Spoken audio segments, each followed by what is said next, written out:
இக்விஷனில் dual lens camera நீங்கள் வாங்கியிருந்தீங்கன்னா அதில் IR light தான் வந்து எப்போவும் எரியும். ஸோ அதை நீங்கள் சேஞ்ச் பண்ணிங்கன்னா பிடிசெட் கண்ட்ரோல் போயிட்டு அதில் ஒரு 4 கட்டடம் ஒன்று இருக்கும்.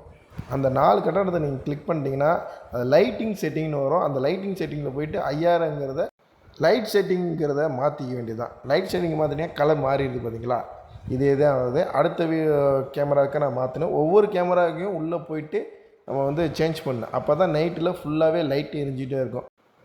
கஸ்டமர் என்ன எதிர்பார்க்குறாங்களோ நம்ம அதை பண்ணி கொடுத்துட்டு வந்துட வேண்டியதுதான்.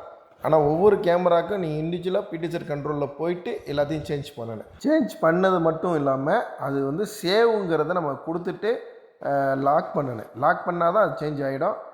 நீங்கள் அடுத்து திருப்பி கேமராவை மாற்றி திருப்பி நீங்கள் ஆஃப் பண்ணிட்டு டிவிஆர் ஆஃப் பண்ணிட்டு ஆன் பண்ணாலும் கேமரா மாறாது. அந்த செட்டிங்ஸில் போய்ட்டு இப்போ நான் வரேன் பாருங்கள். அந்த செட்டிங்ஸில் போயிட்டு ஒயிட் லைட் கொடுத்துட்டு கீழே திருப்பி வந்து சேவ் கொடுத்துட்டு தான் நான் வந்து அந்த எக்ஸிட் ஆவேன் பாருங்கள். சேவ் எக்ஸிட் இதை கொடுத்துட்டு வெளில வாங்க. இந்த வீடியோ மேக் பண்ணுற காரணமே நம்ம சப்ஸ்கிரைபர் தான். அவருக்கு வந்து இந்த மாதிரி ஒரு டவுட் வந்துச்சு. அந்த டவுட்டு நம்மகிட்ட கேட்டிருந்தாரு. அந்த டவுட்டுக்காக தான் இந்த வீடியோவே நம்ம மேக் பண்ணோம். உங்களுக்கு இந்த மாதிரி சிசிடிவி ரிலேட்டடாக ஒரு டவுட்ஸ் வந்துச்சுன்னா கண்டிப்பாக நீங்கள் கமெண்ட் பண்ணுங்கள். நான் ரிப்ளைவாக ஒரு வீடியோவோடு போடுறேன். தேங்க்யூ.